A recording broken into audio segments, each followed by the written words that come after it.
Good morning everyone, here we are Gabi from Malaysia, Sewon from South Korea and me Trang from Vietnam. Today we will bring out the topic on masculinity and male teachers in secondary school to discuss. But before we start our presentation with a very heavy theory and case study in the three countries, I would like you to spend about 3 minutes to watch just a little video clip. And please keep in mind that what is the words that impress you in the video clip and what is the words that mostly you heard in the video clip.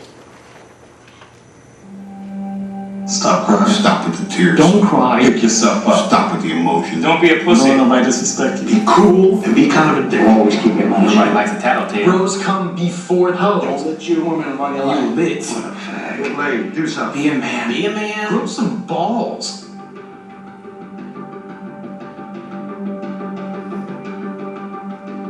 The three most destructive words that every man receives when he's a boy is when he's told to be a man. We've constructed an idea of masculinity in the United States that doesn't give young boys a way to feel secure in their masculinity, so we make them go prove it all the time. Within their peer group culture, each of them is posturing based on how the other boys are posturing, and what they end up missing is what they each really want, which is just that closeness.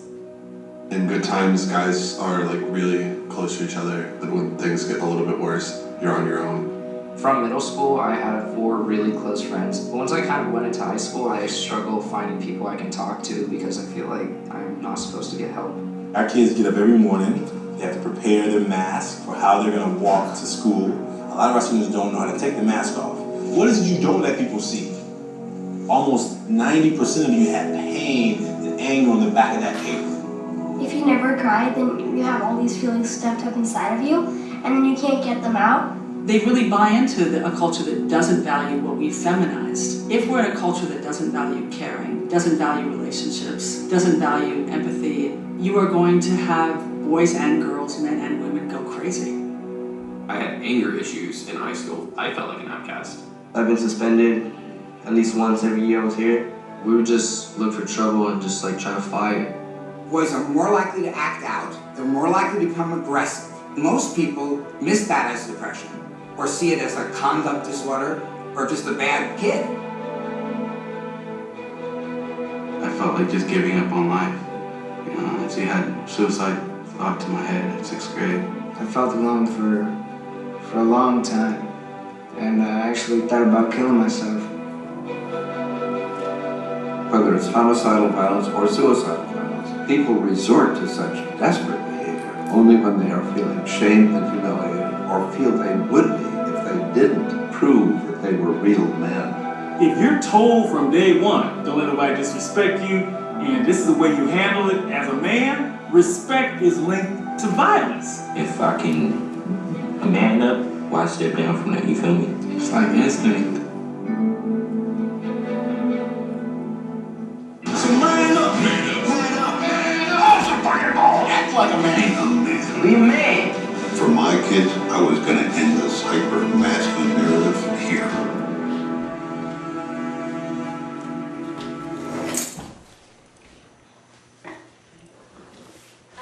So, could you tell me that what is the word that you impress mostly, what information you impress in this video clip, please? Any idea? Well, for me, myself, I was impressed so much with man up, and don't cry, stop her, try to be a man. It's really impressed me. And this is exactly how our society perceives what to be a man. And you can see it quite clear in here that our society perceives that a man must be strong, confident, tough to be a provider. And this is a motivation that my group come up to work on the topic of masculinity and male teacher in school. To come up with this topic, we set up 2 main questions to justify our topic. The first question is, why masculinity in school? So when you look at this photo, what would it tell you? Anybody? Yes? It's about labeling. Yeah, labeling. Yeah, exactly.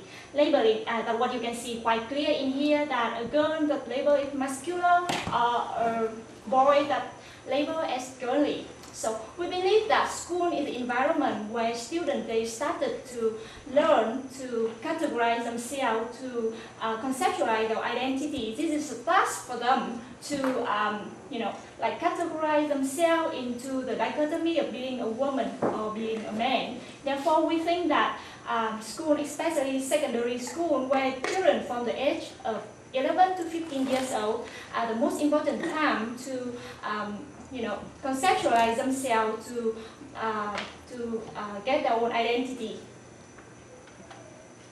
And the second question that we ask in here is, why should we target male teacher in secondary school to conduct intervention? Well, so look at the picture. You can also imagine that male teacher can be a model for the student.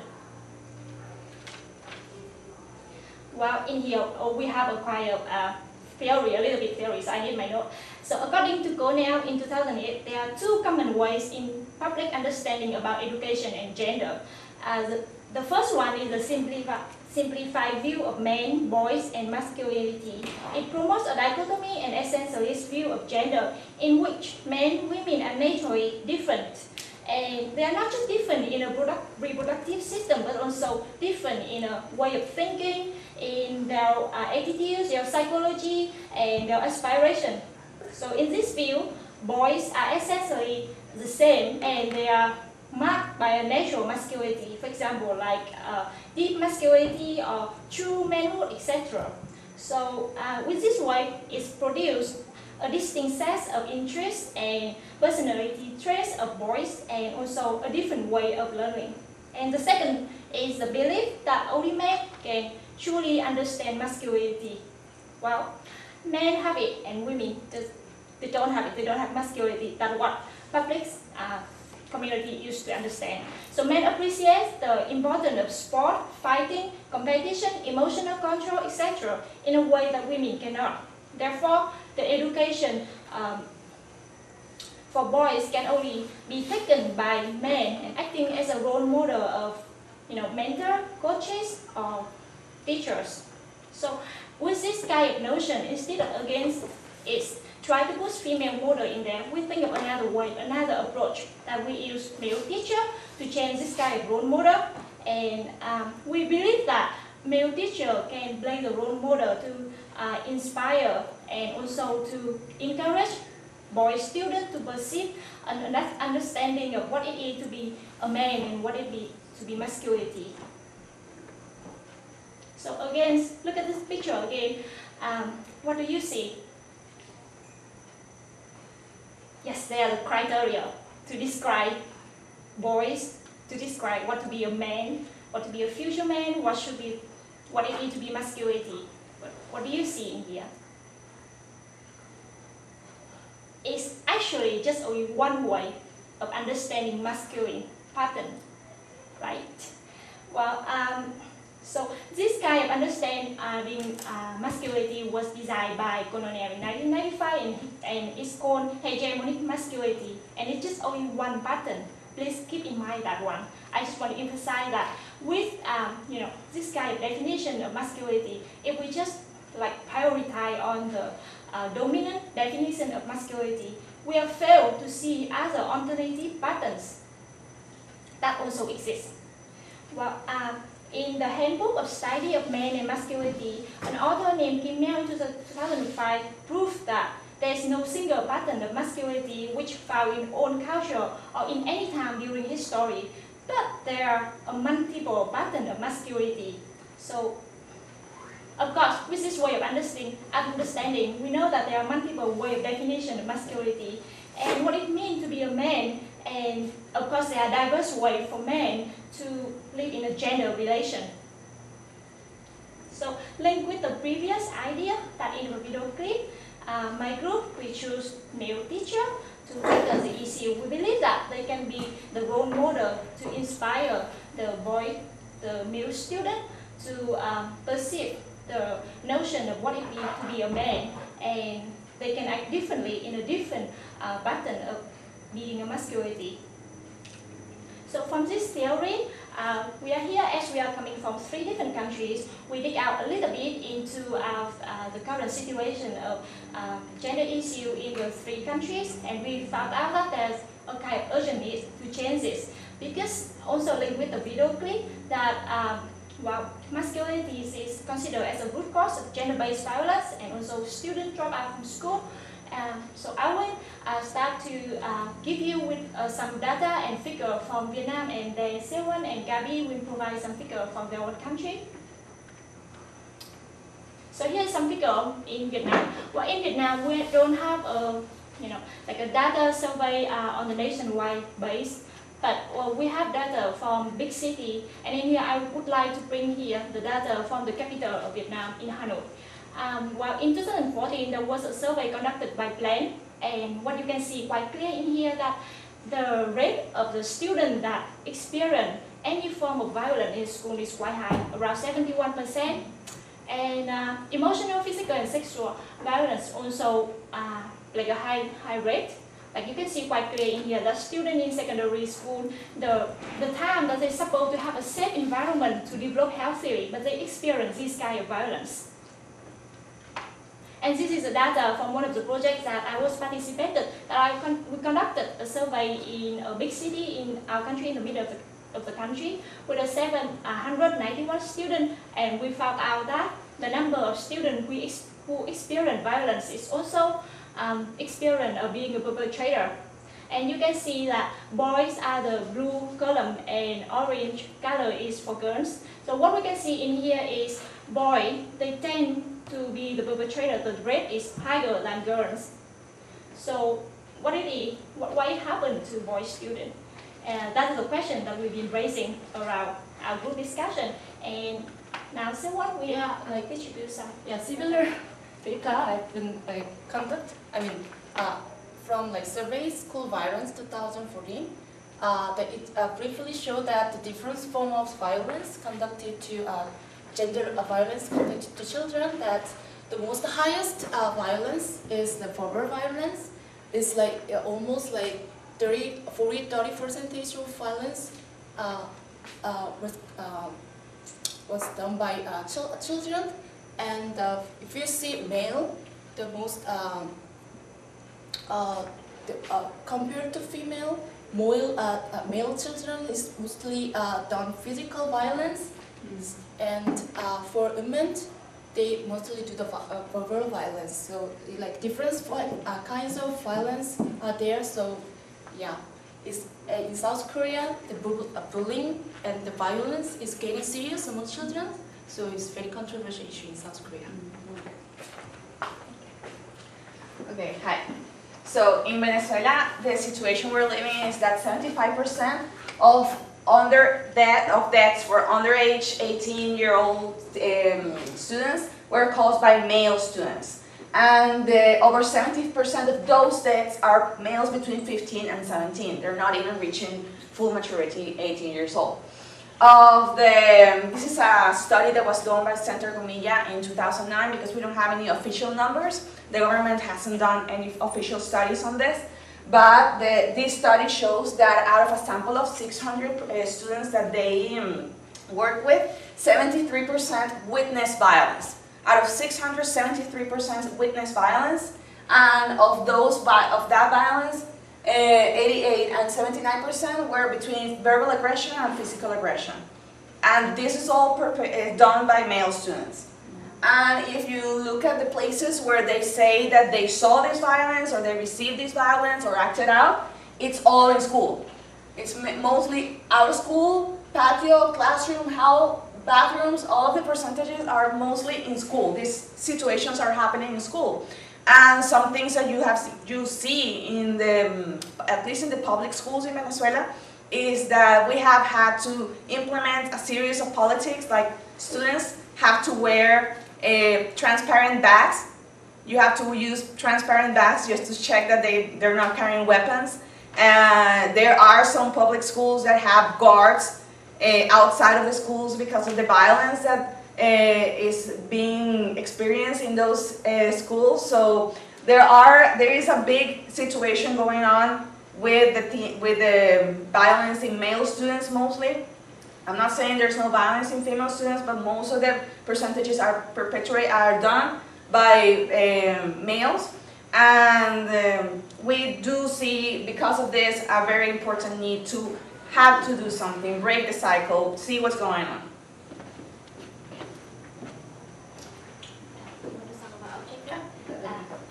Sorry. Okay, so what do we want to do? What is it that what are we proposing to do in our intervention? Like Tran told you at the beginning, we're proposing to work with the male professors in these schools, and we want to do an intervention that allows us to remodel their behavior, to remodel the male professors so they work as role models and themselves as a pillar to show and support the students, the male students in the school, and eventually the rest of the school. So, what are some main objectives? Reconstruct the concept of masculinity through remodeling male teachers. Okay, reconstruct the concept of masculinity by working with the professors, and then remodeling their behavior. What do we expect to do with this? What are our specific objectives? Raise awareness for school teachers on masculinity. Create safe school environments for students to develop healthily. Like we told you at the beginning, there's usually only one stereotype of behavior for masculinity. What we want to do is open that stereotype and allow the students to express themselves in different ways, but of course you need a safe environment to do that. And of course, understand and respect individual differences. Like if you have the situation in the picture that you had in the beginning where everybody has different behaviors, different expressions, the idea behind all of this is that you're able to understand and respect those differences. And that of course will help with the safe environment and the development of the students. So based on the objective, we come up with two stages of intervention. First, we call sensibilization. It's like very important to them to understand the awareness that their biased form of patriarchal masculinity. So let them understand this kind of wrongly settled patriarchal masculinity creates a lot of conflicts, a lot of violence among children. And the second thing is like under patriarchal culture, there is strong gender stereotyping. So we have to realize them to the stereotype of socially constructed notion of gender. And second step is, as Gabi said, it's very important to create them to have a safe environment so that they can be exposed freely and teach them to children about the different right moral masculinity, and then inspire children as they can act as a role model.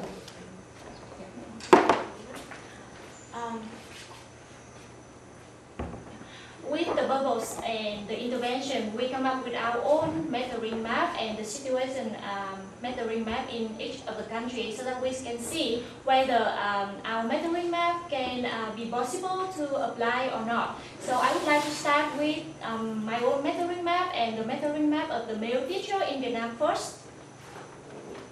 So this is my own mentoring map. Yes, me in the mirror. Beautiful picture. Yes. So with this map, I divided into 3 layers. The red one is the most important factor for me. The second one in orange and the third one in green are also important for me, but somehow less than the central one. And the central one, the red layer, you can see that there are 6 factors that impact directly to my life. First of all is family. Family is very important for me because in Vietnam we are living in an extended family, which means that we have multiple generations in a house, like what Mary also shared yesterday, that we have similar culture. And in my family we're living like with grandparents, parents and children, me. So family get a lot of influence on children and whatever the decision that I have to make in my life, and it is cultural linked with family. So culture is also important for me because it's rule how we act in the society, and the reason why we live in an extended family. That we believe that every member of the family have the responsibility to support the member, and whenever there's something happen, they also have the responsibility to intervene into the life of the member. So whatever decision I will make, I will need to consult with the whole family. Lucky me. Also, in here, education is also important for me because education provides me knowledge to really understanding deeply gender issues and masculinity, and also provide me a tool to work with this target group of people. Finance also another issue because it's necessary, I guess, for everyone to survive and also to, make your dream come true. For example, like to study further for me. And interpersonal, other than family, is also another very important factor. It's crucial for me actually, because I study more from my peer than officer education, I have to say sometimes. And also it creates a lot of influence to me, like the way that people act and the attitudes and the change in society. That also was updated for me from the interpersonal other than family. And as an institution, it's also very important for me because most of the time that I absorb new value and new knowledge is from other institutions, not from officer institutions. For example, like LGBT issues or gender issues, all of these issues are coming from new other institutions. And these are the source that I can get knowledge from this. And also the counterpart that can be like potential partner for me in the future to work on these issues. So they are very important factor for me. Well, other factor is also important, but somehow it less directly impact to me, but it still have a kind of interaction between factors.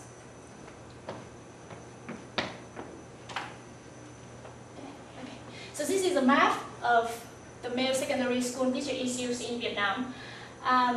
Well, again, male secondary school teachers are the target group, so I put it in the central, and I have the similar format of the map with 3 different layers to show the importance of each factor. So in here, it's a little bit different from my old map that have 7 different factors, and similar with my case because I'm also a part of the community. So they also have the same factor like family, culture, education, finance, interpersonal other than family, that are the most important factor that affect directly to their life. But what different in here is sexual orientation and genders are very crucial for male teacher in secondary school in my countries. Why? Well, in education, teacher, doctor, scientists are considered as a very high rank career in my countries. They are privileged job in my countries. Therefore, the whole society look at them with a respect. They are very respectful job. Therefore, the teachers, they have to somehow manage their image so that it will be a good image to the society, and especially for male teachers. They have to show their image that in a very serious in their career and also very knowledgeable, because when they reach to the professor level, it means that they have very high education and they receive certain respect from the society. So sexual orientation and gender are very important because they have to show their sexual orientation as a straight one. They can only expose themselves like be attracted to women. They cannot expose themselves in another way like attracted to men, because they won't get critique from society, especially from parents. And it's very risky for them because they would lose their job. And gender also in link with sexual orientation. They have to show themselves as being a man and to show their masculine way. Also, some other factor is also important that somehow affected to them. For example, like class, like I already mentioned, as being a teacher is a kind of high-ranking job in my country, so they have a certain class, and it provides privilege for them to act in the society. They get respect from other people, but it's also limit their access to a different way to expose themselves. So basically, I focus on the red layer because it's affect directly to male teacher, but also in the other layer, it also have kind of interaction with each factor. Therefore, I put the arrow in here. The green layer is somehow less affected, like religion and political belief or substance use and abuse. While in my countries, for example, like religion, around 80% of the population we are non-religious. Therefore, it's play very less role in a way of affecting to male teacher to expose themselves. So they are somehow going in the outer layer. So this is a map in my countries, and because with the different of sexual orientation and gender, I found that it may be a disadvantage if I conduct an intervention in school, because somehow I don't really focus in the way that they have to perceive themselves based on society. Therefore, I would have to consider this carefully if I conduct the intervention in school with the target group of male teachers. Next, we will have it's me. It's my mentoring math in South Korea. So I'm going to talk about only 5 important factors. First one is interpersonal. Interpersonal includes the people of peers and teachers, mentor, whoever influenced me a lot by having a conversation with them, because they influenced me to construct my belief, and they helped me to do that decision and shaping my value too. Also, another one is family.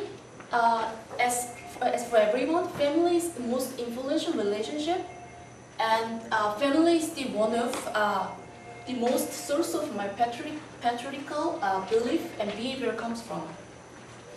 And another one is finance. Yeah, finance, money is very important for me.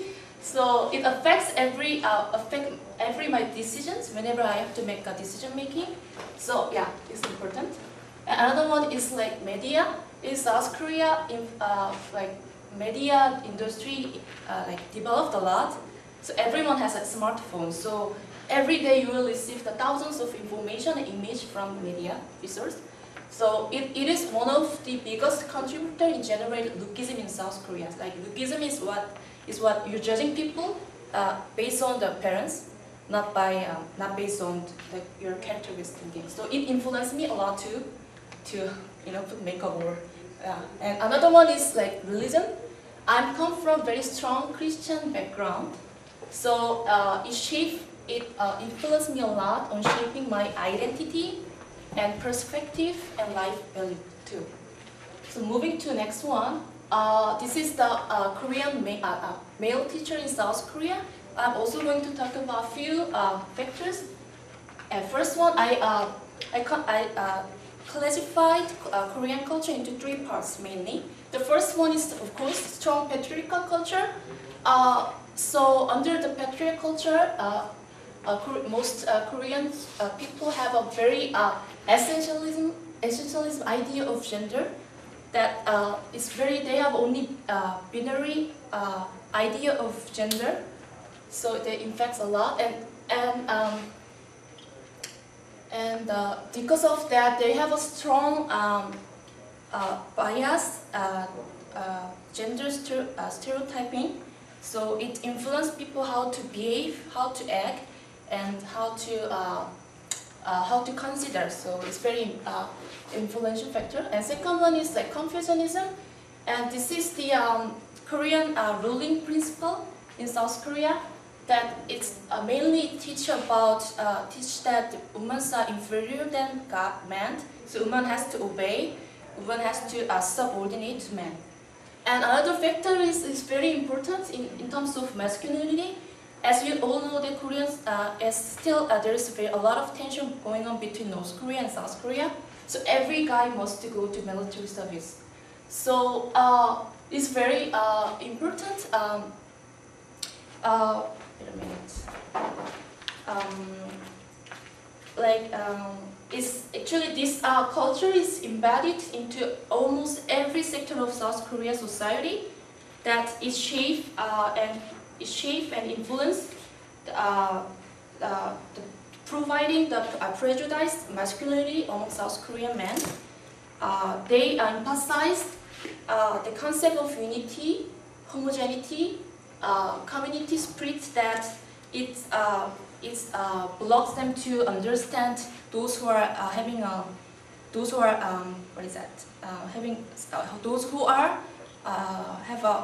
those are different and unique and like sexual minority.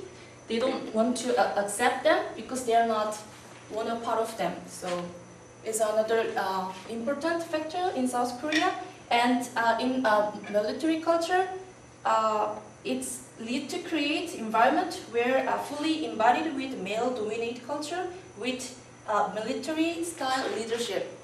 So it's going to be very hard of women to go to that approach them to implement our project as a being a woman leadership. So yeah.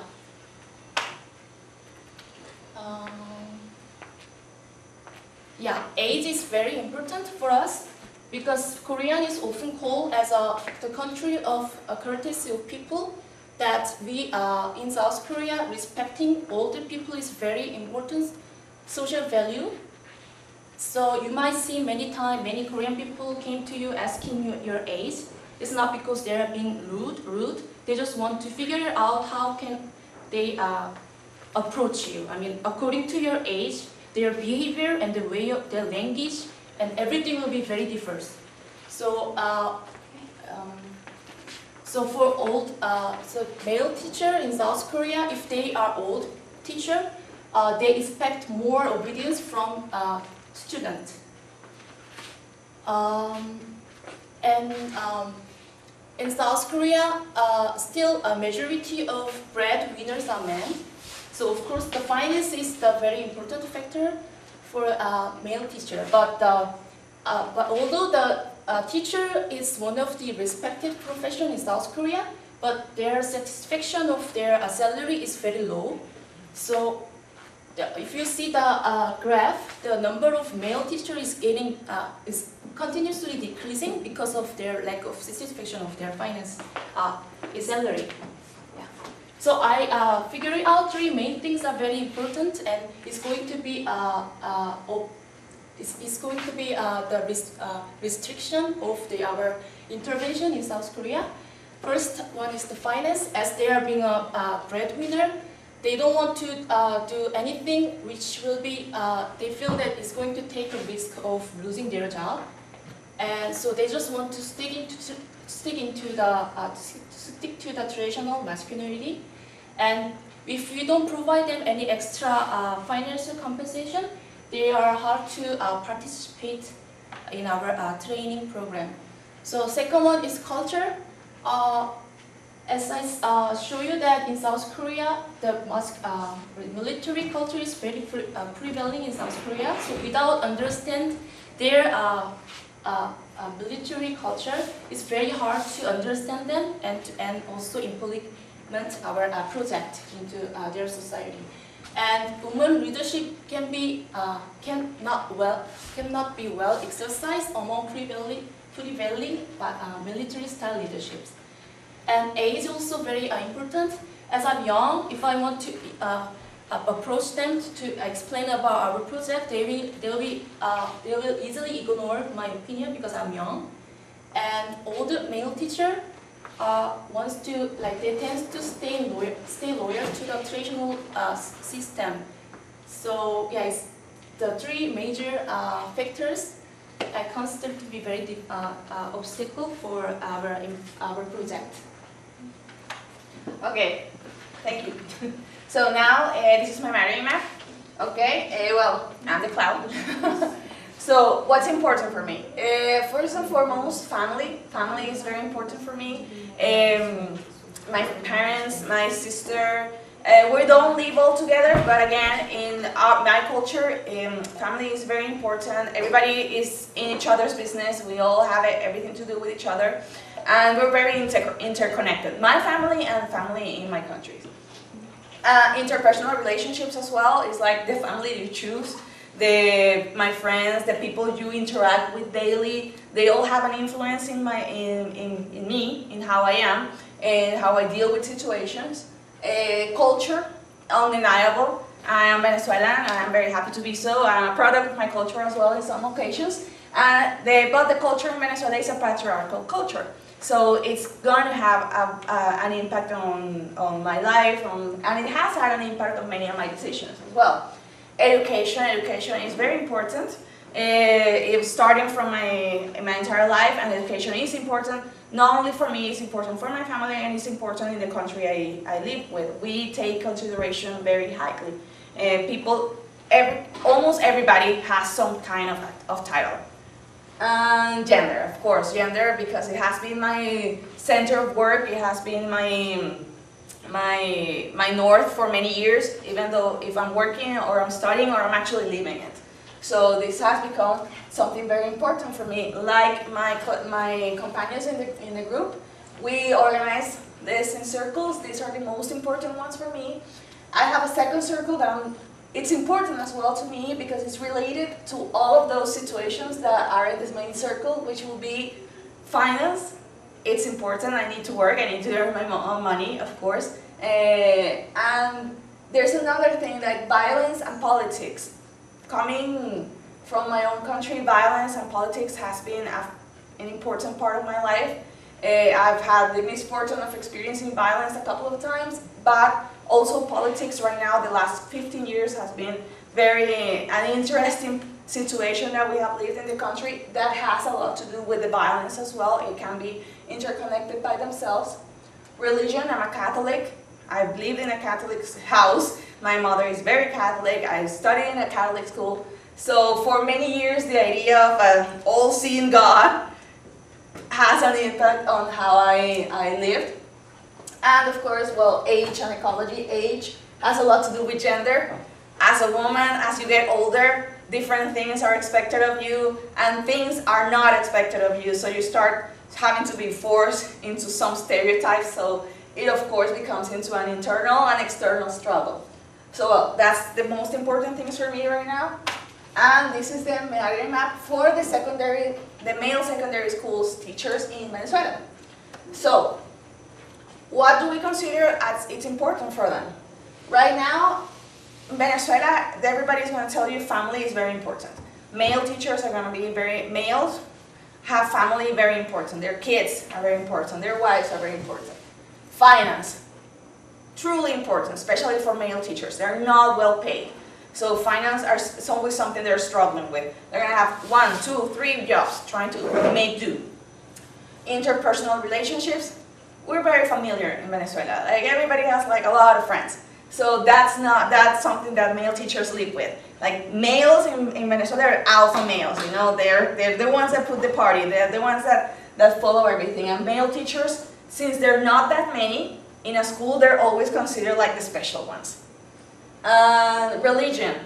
In Venezuela, yes, we're Catholic, but in many areas or rural areas in Venezuela, you have a lot of Jehovah's Witnesses and a lot of evangelists. So that's important because their way of seeing life is different.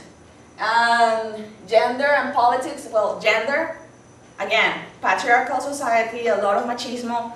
Women are considered one thing that's not necessarily equal to the males. And that goes for male teachers as well. And politics, like I commented not long ago, this is very important. A male teacher is going to have a different experience if they belong to a pro-government party than if they belong to an against the government party. Okay, and they're going to face different difficulties and different challenges. Well, okay, I said religion. Okay, based on this small analysis of their mapping map and my own, we can see that I can see that there are a couple of things that if I were to apply this program in my own country, there are things I need to consider. Like for example, for me, finance is not in this main circle. It's not something that guides me. But it is very important to the group I'm going to be working with. So I need to consider that when I want to work with them. Also politics. If I don't take politics into consideration and I just show up into the group and say that I'm against the government, but it's very important to them, then I'm going to face some obstacles, so that I need to take consideration. as well as with religion and gender. Religion is very important. I told you, some people that are from different religions might not be as welcoming to a female facilitator as maybe from another religion, or there are going to be certain topics that are not going to be allowed to be talked about. So those are things I would need to consider before applying the program in Venezuela. So, as you have seen, we have all done an analysis of our own countries, about our own library maps, and how it would help or not with an intervention in those countries. So we saw that we do have a couple of things that we agree that are obstacles in general for the intervention. Like the first thing we need to consider and we need to pay attention to is the factor of gender. In all of our 3 countries, we agree that it may pose an obstacle that if I'm a female facilitator, I may not be as welcomed by a group of male teachers telling them to raise awareness of masculinity. So that could be a problem. What we have thought of as Plan B, break in case of emergency, is the idea of actually training male facilitators with our intervention and everything we would need to do, and them actually applying the program if we were to face too much of a rejection or obstacles in the groups we want to work with.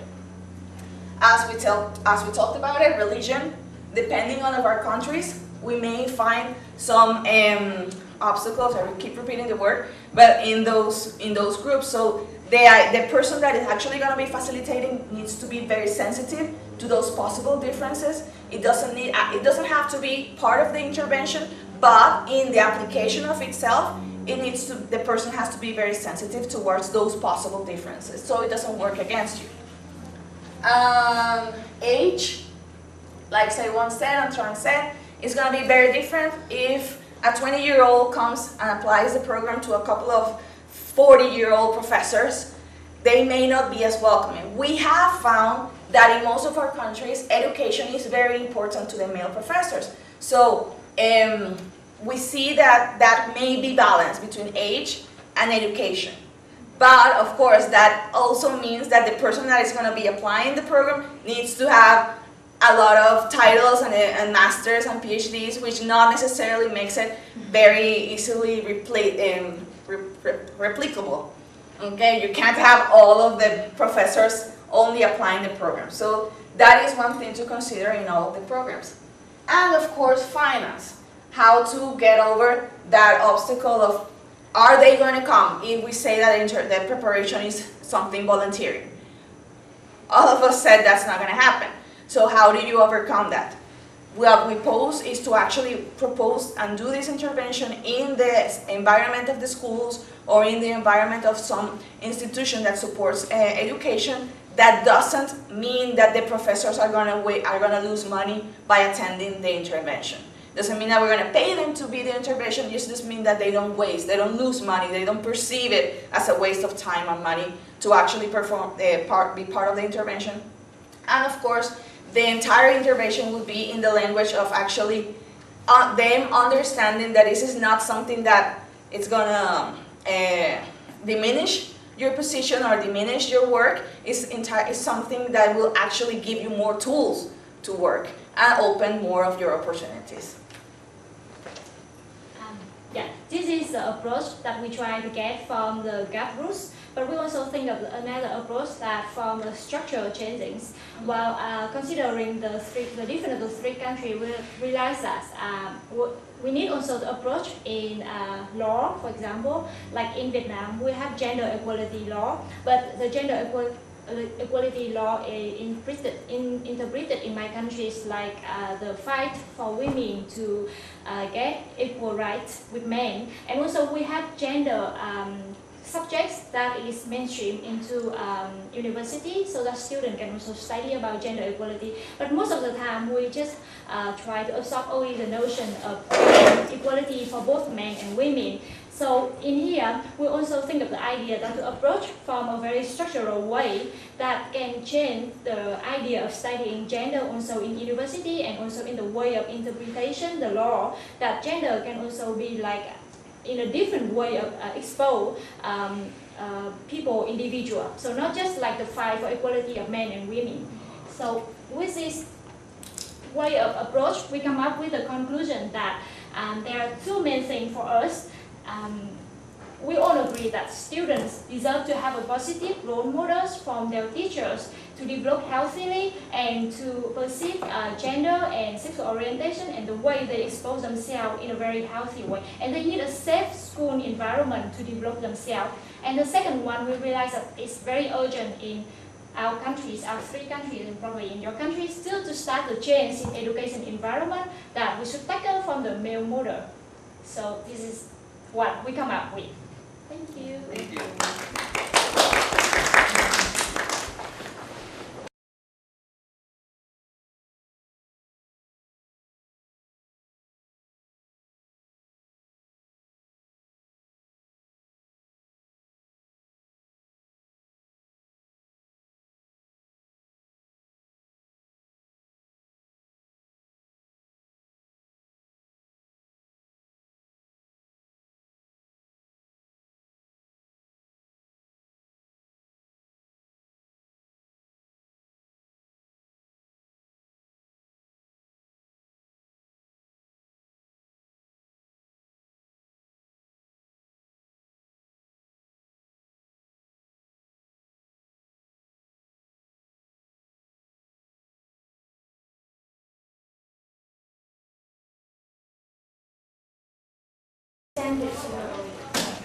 Um,